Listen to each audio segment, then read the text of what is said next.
સૌરવ સોલંકી છે અને હું વડોદરા રહેવાસી છું. આથી 2 વર્ષ પહેલાં 2024માં મેં સિંગાપોર જવા માટે આગળની અભ્યાસ કરવા માટે વિઝા મૂકેલા હતા, જે મને વિઝા મળી ગયા હતા. ત્યારબાદ મેં અહીંયા કચેરી એટલે લોન 15 લાખની સરકારી લોન માટે એપ્લાય કરેલું. ત્યાં 15 લાખની લોન જ્યારે લેવા ગયો હતો ત્યારે મને એવું કીધેલું કે 6 મહિનાની અંદર સેક્શન થતું હોય છે. તેથી મેં મારે પોતાના પર્સનલ લોન કરીને 9 લાખની લોન કરીને મેં સિંગાપોર ગયો હતો અભ્યાસ કરવા માટે. ત્યારબાદ સિંગાપોરમાં 6 મહિના પસાર થયા પછી મેં જાણ કર્યું કે મારી લોન કેટલે રહી છે. ત્યારે મને એક જ જવાબ મળતો કે તમારી લોન 2 મહિનામાં થઈ જશે, 1 મહિનામાં થશે. આવા જવાબો મને મળતા હતા. હું ઇન્ડિયા પરત બી પહોંચી ગયો 2025માં અને ત્યારબાદ બી મેં અહીંયા આગળ આવીને પૂછ્યું કે મારી લોન હવે કેટલે રહી.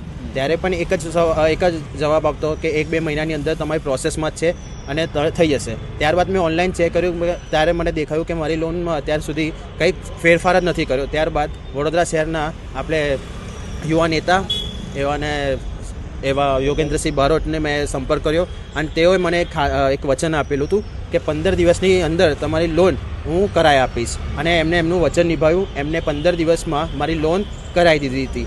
ત્યારબાદ એવા SC/STના કોઈ બી વિદ્યાર્થીઓ જે આ લોન માટે એપ્લાય કર્યું હોય અને કંઈક બીજી સરકારી પ્રક્રિયા માટે કંઈક એપ્લાય કર્યું હોય અને એમનું કામ ન થતું હોય તો વડોદરા શહેરમાં એવા આપણા યોગેન્દ્રસિંહ બારોટ છે, એમનો સંપર્ક કરો. તેથી તમારું કામ ઇઝીલી થઈ શકે છે.